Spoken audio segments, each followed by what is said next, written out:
Hello guys, welcome to my channel motivational creator zone. आज के इस वीडियो में हम लोग देखेंगे ई कॉमर्स फ्रेमवर्क क्या होता है। जैसा कि पिछला वीडियो में हम लोग देखे थे दोस्तों ई कॉमर्स के बारे में, तो आज फिर हम देखते हैं। इस वीडियो में आज देखेंगे हम लोग कि ई कॉमर्स फ्रेमवर्क क्या होता है। तो चलिए दोस्तों, अभी तक आप लोग मेरे चैनल को लाइक शेयर और सब्सक्राइब नहीं किए हैं तो जल्द से जल्द मेरे चैनल को लाइक शेयर और सब्सक्राइब ज़रूर करें, ताकि जो भी वीडियो मैं अपलोड करूं वो आप सब तक जल्द से जल्द पहुंच पाए।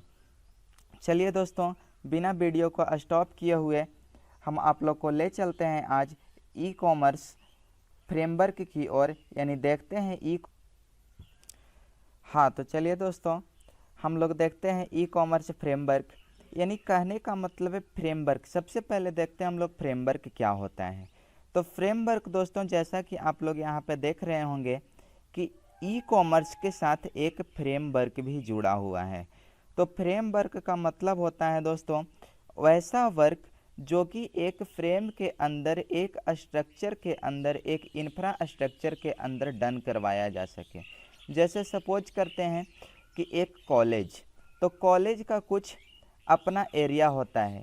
जैसे ऑफिस का काम अलग होगा, एग्जामिनेशन हॉल अलग होगा, लेक्चर्स रूम अलग होंगे, टीचर्स रूम अलग होंगे। तो ये क्या है दोस्तों, तो एक तरह का ये फ्रेमवर्क है जहाँ पे अलग अलग इंफ्रास्ट्रक्चर में अलग अलग इंफॉर्मेशन को और अलग अलग ट्रांजैक्शन को एग्जीक्यूट करवाया जाता है। तो चलिए दोस्तों, हम लोग देखते हैं ई कॉमर्स फ्रेमवर्क के अंदर क्या होता है। तो ई कॉमर्स फ्रेमवर्क कहने का मतलब दोस्तों एक वैसा इन्वायरमेंट जिसके तहत एक रिलेबल इंफ्रास्ट्रक्चर हो और उस रिलेबल इंफ्रास्ट्रक्चर के तहत किसी भी इंफॉर्मेशन को या फिर किसी भी ट्रांजैक्शन को एग्जीक्यूट करवाया जाता हो। किसके अंदर, तो एक रिलेबल इंफ्रास्ट्रक्चर के अंदर। कहने का मतलब एक ऐसा इंफ्रास्ट्रक्चर जिसके अंदर ई कॉमर्स कंपनी के या फिर ई कॉमर्स ऑर्गेनाइजेशन के सारे इंफॉर्मेशन और उसके ट्रांजैक्शन को एग्जीक्यूट करवाया जा सके। तो एज ए लैंग्वेज दोस्तों हम लोग बोलते हैं ई कॉमर्स क्या है। तो ई कॉमर्स एक तरह का इन्वायरमेंट होता है, और ये इन्वायरमेंट करता क्या है, तो एक रिलेबल इंफ्रास्ट्रक्चर के अंदर किसी भी इंफॉर्मेशन को या फिर किसी भी ट्रांजैक्शन को एग्जीक्यूट करवाने का काम करता है। तो चलिए दोस्तों, हम लोग देखते हैं अब कि ई कॉमर्स फ्रेमवर्क क्या होता है। तो जैसा कि आप लोग यहाँ पे देख पा रहे हैं, require a reliable infrastructure to manage the information and execute a transaction in a distributed environment। कहने का मतलब है दोस्तों कि ई कॉमर्स फ्रेमवर्क के लिए सबसे पहले एक रिलेबल इंफ्रास्ट्रक्चर का ज़रूरत पड़ता है। दैट मीन्स एक फ्रेम का ज़रूरत पड़ता है, एक इंफ्रास्ट्रक्चर का ज़रूरत पड़ता है। और क्यों ज़रूरत पड़ता है, तो उसके अंदर ऑर्गेनाइजेशन के इंफॉर्मेशन और कस्टमर के द्वारा किए गए ट्रांजैक्शन को एग्जीक्यूट करवाने के लिए किया जाता है। तो किस फॉर्मेट में, तो देख रहे हैं यहाँ पे जैसा कि हम लोग एक डिस्ट्रीब्यूटेड इन्वायरमेंट के अंदर। कहने का मतलब है कि ई कॉमर्स फ्रेमवर्क एक तरह का डिस्ट्रीब्यूटेड इन्वायरमेंट है। दैट मीन्स एक तरह का इन्वायरमेंट है जिसके तहत एक रिलेबल इंफ्रास्ट्रक्चर के अंदर किसी भी पार्टिकुलर इंफॉर्मेशन को या फिर कस्टमर द्वारा किए गए ट्रांजैक्शन को एग्जीक्यूट करवाया जाता है। तो ये था दोस्तों हमारा ई कॉमर्स फ्रेमवर्क। अब देखते हैं कि ई कॉमर्स फ्रेमवर्क जब होगा दोस्तों, तो उसके तहत किसी भी तरह के डिजिटल क्रिएशन होगा। That means digital content creation होगा। उसके बाद जब डिजिटल कंटेंट क्रिएशन होगा तो उस क्रिएशन को कस्टमर से बिजनेस या फिर बिजनेस टू कस्टमर या फिर बिजनेस टू गवर्नमेंट, मतलब जितने भी कैटेगरी होते हैं ई कॉमर्स के, वो सारे तक उस डिजिटल कंटेंट को मूव करवाया जाएगा। तो इसी बेसिस पे दोस्तों ई कॉमर्स फ्रेमवर्क को जनरली 2 पार्ट में डिवाइड किया गया है, जिसको टू की कंपोनेंट टेक्नोलॉजी भी कहा जाता है। जैसा कि आप लोग यहाँ पे देख रहे होंगे कि इन दिस फ्रेमवर्क टू की कंपोनेंट टेक्नोलॉजी आर रिक्वायर्ड। कहने का मतलब है दोस्तों टू की कंपोनेंट टेक्नोलॉजी क्या है, तो हम लोग बोलेंगे टू की component technology e commerce framework के अंदर एक ऐसा टेक्नोलॉजी है जिसके थ्रू सबसे फर्स्ट टेक्नोलॉजी के रूप में डिजिटल कंटेंट का क्रिएशन किया जाता है, और सेकंड टेक्नोलॉजी में उस डिजिटल कंटेंट जो होता है, जो क्रिएट होता है, उसको कस्टमर टू बिजनेस या फिर बिजनेस टू कस्टमर या फिर business to government, that means एक जगह से दूसरे जगह पे उसको मूव करवाना पॉसिबल होता है। इसीलिए दोस्तों इस दोनों बेसिस पे दो तरह के कंपोनेंट टेक्नोलॉजी बनाए गए, जिसमें से सबसे फर्स्ट कंपोनेंट टेक्नोलॉजी को हम लोग बोले क्या, publishing technology. That means publish करना, दैट मीन्स डिजिटल कंटेंट का क्रिएशन करना, जो कि यूज किया जाता है दोस्तों किसके लिए, तो डिजिटल कंटेंट के क्रिएशन के लिए। जैसा कि यहाँ पे हम लोग देख पा रहे हैं, it is necessary for the creation of digital content, यानी ये क्यों जरूरी है, तो ई कॉमर्स फ्रेमवर्क के अंदर, ई कॉमर्स ऑर्गेनाइजेशन के अंदर एक डिजिटल कंटेंट का क्रिएशन करने के लिए। सेकंड में हम लोग देखते हैं दोस्तों कि जब डिजिटल कंटेंट क्रिएट हो गया तो उसके लिए उसका डिस्ट्रीब्यूशन भी ज़रूरी है, क्योंकि डिस्ट्रीब्यूशन नहीं होगा तो वो कंटेंट हमारा बेस्ट हो जाएगा। इसीलिए सेकंड टेक्नोलॉजी के रूप में हम लोग देखते हैं एक और टेक्नोलॉजी लाया गया जिसका नाम दिया गया दोस्तों क्या, डिस्ट्रीब्यूशन टेक्नोलॉजी। इस टेक्नोलॉजी के तहत क्या किया जाता है, तो जो भी डिजिटल कंटेंट का क्रिएशन होता है वो सारे, चाहे वो किसी तरह का ट्रांजैक्शन हो या फिर वो किसी तरह का इंफॉर्मेशन हो या फिर किसी तरह का अनदर सर्विस हो, तो ये सारे डिजिटल कंटेंट को एक जगह से दूसरे जगह पे यूनिवर्सली वे में मूव करवाना दोस्तों कहलाता है हमारा डिस्ट्रीब्यूशन टेक्नोलॉजी। जैसा कि यहाँ पे आप लोग देख पा रहे होंगे, it is used to universally move the digital content and transactions informations.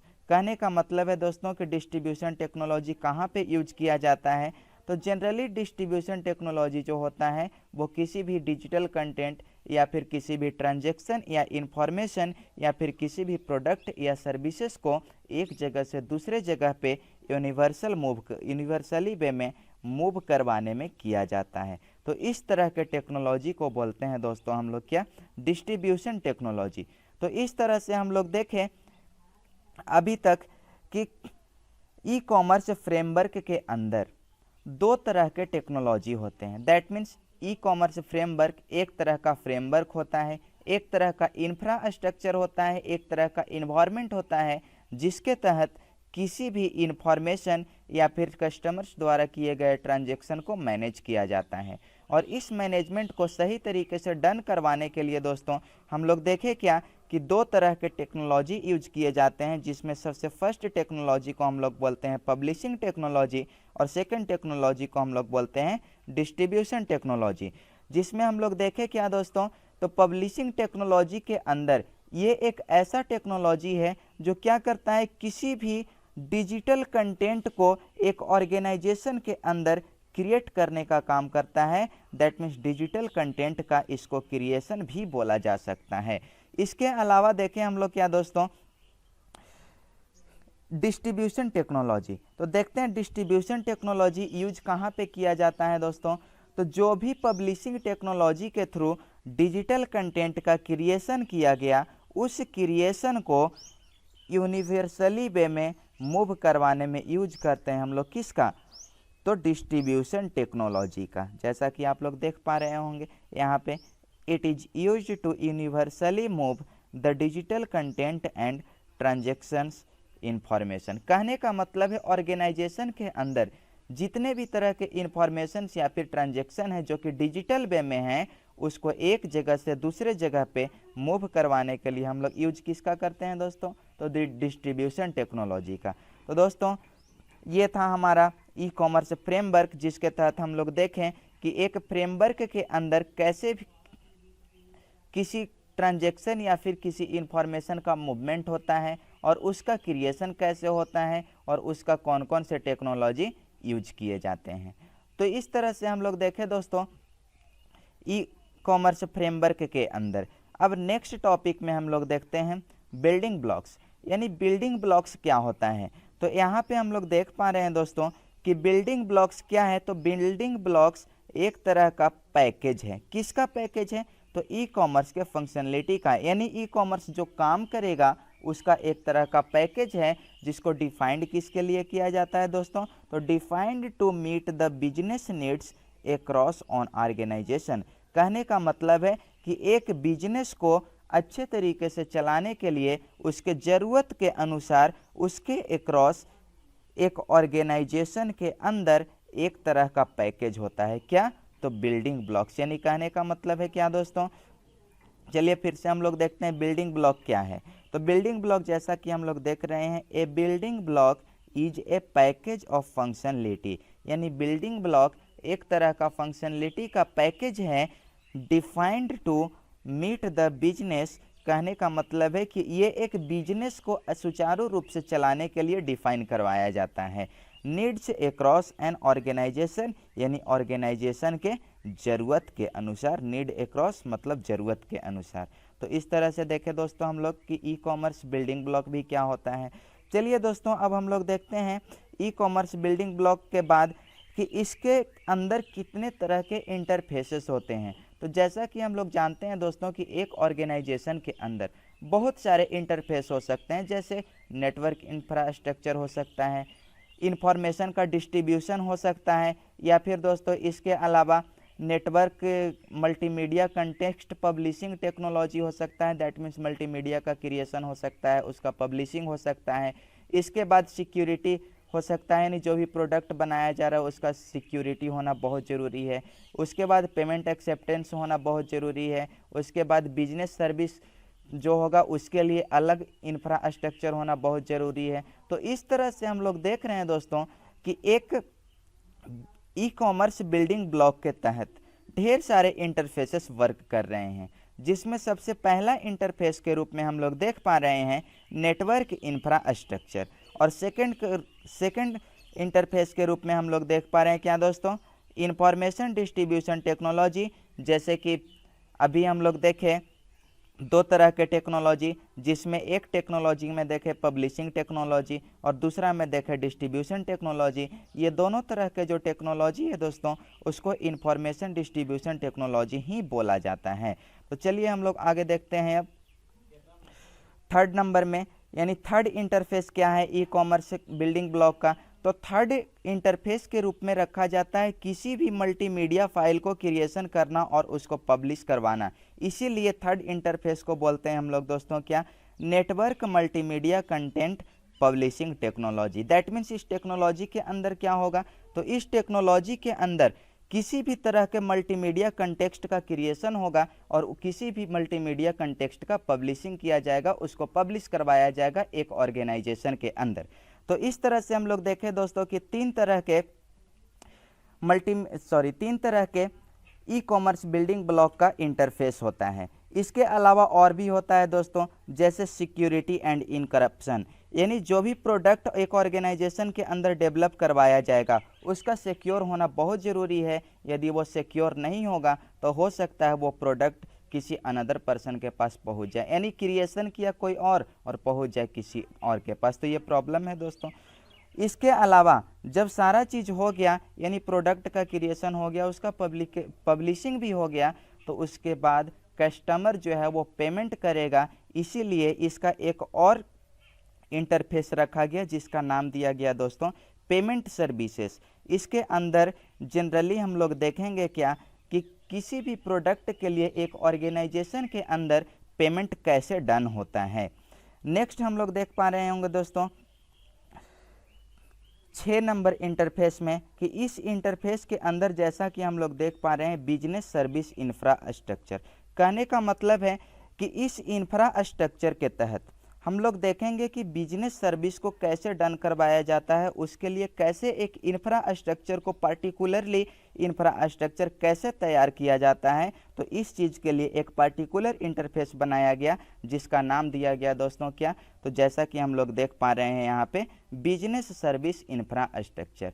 Next interface एक और बनाया गया कि जब सारा काम हो गया तो सारे को एक पब्लिक पॉलिसी के थ्रू यानी पब्लिकली वे में उसको अपने वेबसाइट पे डेवलप कर दिया जाए, उसको पब्लिश कर दिया जाए। उसके बाद एक लीगल फ्रेमवर्क के तहत, कहने का मतलब किसी भी तरह का इलीगल ना हो उस प्रोडक्ट के थ्रू, इस प्रॉब्लम से बचने के लिए एक और इंटरफेस बनाया गया जिसका नाम दिया गया, तो जैसा कि हम लोग देख पा रहे हैं, public policy infrastructure and legal framework. तो इस तरह से हम लोग देखें दोस्तों आज के इस वीडियो में आज की इस वीडियो में हम लोग देख पाए कि ई कॉमर्स फ्रेमवर्क क्या होता है, जिसके तरह हम लोग दो तरह के टेक्नोलॉजी देखें, जिसमें सबसे फर्स्ट टेक्नोलॉजी के रूप में देखें हम लोग पब्लिशिंग टेक्नोलॉजी, जिसके तहत डिजिटल कंटेंट का क्रिएशन कर पा रहे थे। सेकंड टेक्नोलॉजी के रूप में हम लोग देखें दोस्तों डिस्ट्रीब्यूशन टेक्नोलॉजी, जिसके तहत हम लोग देख पाए कि डिजिटल कंटेंट का जो क्रिएशन हुआ, जिसके अंदर हम लोग देखें कैसे ट्रांजेक्शन हो रहा था, कैसे इंफॉर्मेशन हो रहा था, उसको एक जगह से दूसरे जगह पे यूनिवर्सल वे में कैसे मूव करवाया जाता है। तो ये चीज़ हम लोग देखें। इसके बाद हम लोग देखें क्या दोस्तों कि ई कॉमर्स का बिल्डिंग ब्लॉक क्या होता है। दैट मीन्स ई कॉमर्स का बिल्डिंग ब्लॉक में कितने तरह के इंटरफेस होते हैं, एक ऑर्गेनाइजेशन के अंदर बिजनेस को कैसे डन करवाया जाता है। तो ये सारे चीज़ों को हम लोग आज के इस वीडियो में देखें दोस्तों। नेक्स्ट वीडियो में जैसा कि हम लोग उम्मीद करते हैं कि आज के इस वीडियो आप लोग पूरी तरह से समझ चुके होंगे। आज के इस टॉपिक में किन्हीं को किसी तरह का प्रॉब्लम है दोस्तों, तो मेरे कमेंट बॉक्स में जा कर के अपने प्रॉब्लम को ज़रूर डिस्क्राइब करें ताकि मैं आप लोग के प्रॉब्लम को दूर कर सकूं। और नेक्स्ट वीडियो में हम लोग देखेंगे दोस्तों कि अभी तक जो भी हम लोग देखें बिल्डिंग ब्लॉक्स के इंटरफेस, उसका डिटेल्स फॉर्मेट क्या होता है, यानी नेटवर्क इंफ्रास्ट्रक्चर कैसे काम करता है, इंफॉर्मेशन डिस्ट्रीब्यूशन टेक्नोलॉजी कैसे काम करता है, network multimedia context publishing technology कैसे काम करता है, सिक्योरिटी एंड इनकरप्शन कैसे काम करता है, पेमेंट सर्विसेज कैसे काम करता है, बिजनेस सर्विस इंफ्रास्ट्रक्चर कैसे काम करता है। तो ये सारे चीज़ों का डिटेल्स रूप हम लोग देखेंगे दोस्तों नेक्स्ट वीडियो में। और आज तक के लिए इतना ही। बाकी आप लोग किसी भी तरह का प्रॉब्लम होता है तो मेरे कमेंट बॉक्स में जाकर के ज़रूर लिखें ताकि मैं आप लोग के प्रॉब्लम को सॉल्व कर सकूं। धन्यवाद।